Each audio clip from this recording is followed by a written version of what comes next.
Hey everybody, this is a quick video in case you have an Elektron Cycles synthesizer Groovebox and you need to do a hard reset to the factory default settings on it. Now you're going to want to do this really for one of two reasons. The first one is troubleshooting.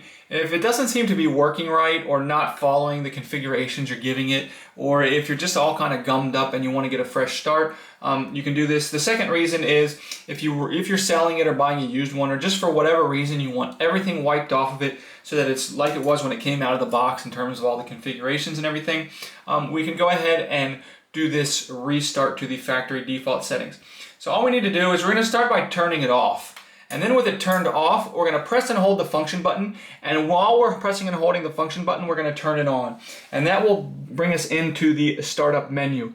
Once we get that startup menu, then all we need to do, and think and make sure you want to do this before you go ahead and push this button, because once you do this, there's no going back. So once it's in that menu, if you hit the 3 button, then that will initiate the factory default settings, and you can then set it up as a new device.